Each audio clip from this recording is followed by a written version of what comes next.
Assalamualaikum warahmatullahi wabarakatuh. Perkenalkan, saya Giska Winarto dengan NIM 222-020-386-120-6089 dari Program Studi Perbankan Syariah Fakultas Ekonomi dan Bisnis Islam, Institut Agama Islam Negeri Parepare.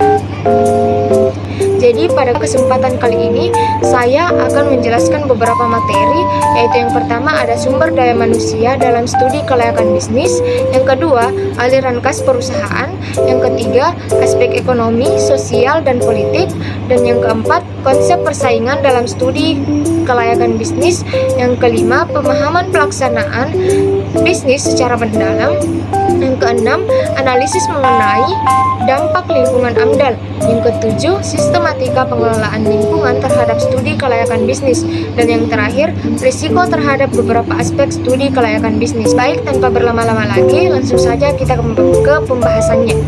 Yang pertama, sumber daya manusia dalam studi kelayakan bisnis. Jadi, sumber daya manusia adalah salah satu faktor yang sangat penting, bahkan tidak dapat dilepaskan dari sebuah organisasi, baik institusi maupun perusahaan. Pada hakikatnya, sumber daya manusia berupa manusia yang dipekerjakan di sebuah organisasi sebagai penggerak, pemikir, dan perencana untuk mencapai tujuan organisasi itu. Kemudian adapun hubungan antara studi kelayakan bisnis dengan sumber daya manusia. Jadi studi kelayakan bisnis ini sangat berkaitan erat dengan sumber daya manusia dalam sebuah aspek.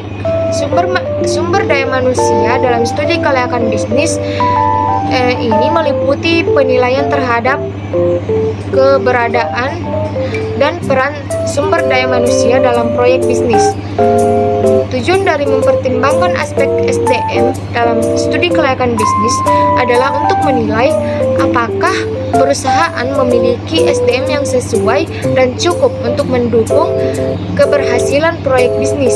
Selain itu, aspek SDM juga mencakup pengembangan karir, manajemen kinerja, dan hubungan kerja untuk mencapai tujuan perusahaan.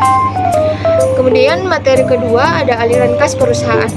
Jadi aliran kas atau cash flow adalah laporan keuangan yang mencatat perputaran uang masuk dan keluar pada sebuah perusahaan dalam kurun waktu tertentu. Hal ini mencakup pemasukan atau cash inflow dan pengeluaran atau cash outflow, seperti pendapatan, biaya operasional, investasi, dan pendanaan. Kemudian laporan arus kas ini sangat penting untuk memantau kesehatan keuangan perusahaan dan membantu dalam pengambilan keputusan keuangan. Ada 3 laporan aktivitas laporan arus kas, yaitu yang pertama ada aktivitas operasi atau operating activities. Jadi aktivitas operasi ini merupakan aktivitas bisnis perusahaan yang berhubungan baik secara langsung maupun tidak langsung dengan kegiatan operasional pokok dari perusahaan, yaitu dari transaksi yang digunakan untuk menentukan laba bersih. Yang kedua ada aktivitas investasi atau investing activities. Jadi aktivitas investasi ini merupakan aktivitas kegiatan yang berhubungan dengan harta atau aset yang terdapat pada neraca. Kemudian yang ketiga ada aktivitas pembiayaan atau financing activities. Jadi aktivitas pembiayaan ini merupakan aktivitas yang memiliki kaitan dengan segala transaksi atau proses aktivitas bisnis suatu perusahaan yang mempengaruhi pos-pos kewajiban dan ekuitas pemilik. Materi berikutnya, aspek ekonomi, sosial, dan politik. Yang pertama ada aspek ekonomi. Nah, aspek ekonomi ini adalah aspek geografi sosial yang berkaitan dengan hal-hal ekonomis. Aspek ekonomi ini sendiri membahas tentang bagaimana perusahaan berkembang yang tentunya dampaknya positif terhadap pendapatan yang diperoleh.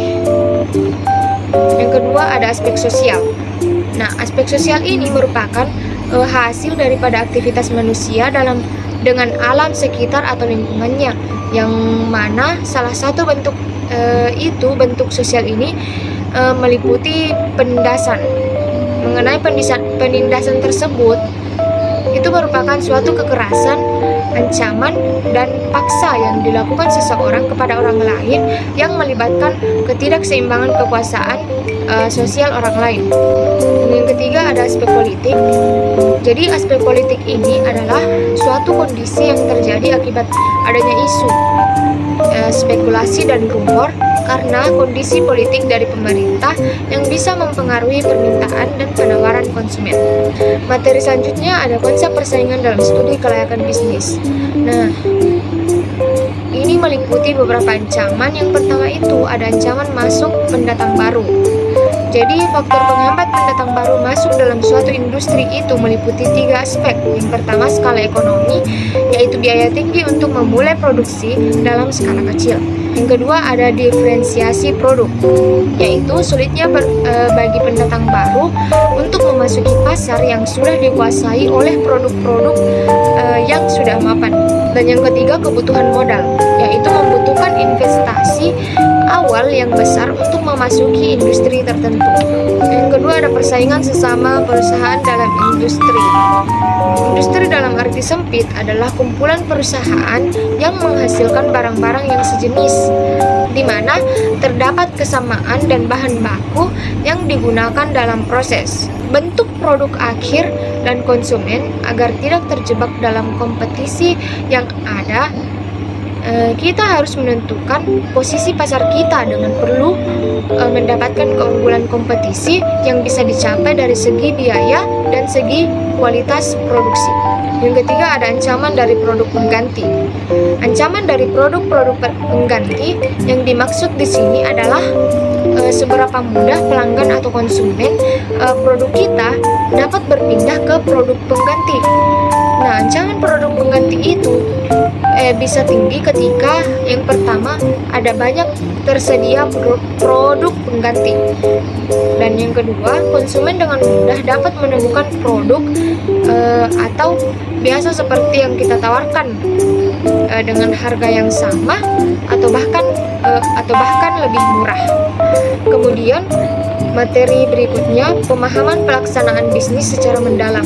Dalam memulai suatu bisnis, kita perlu memperhatikan beberapa hal-hal yang berhubungan dengan bisnis kita. Yang pertama, di mana bisnis kita akan dilaksanakan. Jadi ada 3 hal yang perlu diperhatikan dalam menentukan lokasi bisnis. Yang pertama, perencanaan wilayah. Yang kedua, status kepemilikan tanah proyek. Dan yang ketiga, kondisi lingkungan. Kemudian bagaimana cara pelaksanaan bisnis kita? Jadi cara pelaksanaan bisnis ini adalah sesuatu yang berkaitan dengan cara memperoleh tambahan modal yang menyangkut penentuan hak dan kewajiban di antara para penanam modal dalam proyek atau perusahaan yang bersangkutan. Kemudian yang terakhir, modal diperoleh dari mana? Jadi modal dari beberapa bisnis itu dapat diperoleh dari yang pertama tambahan modal dari perorangan atau individu, dan yang kedua tambahan modal yang didapat dari lembaga keuangan sebagai pemberi pinjaman. Materi selanjutnya sistematika pengelolaan lingkungan terhadap studi kelayakan bisnis.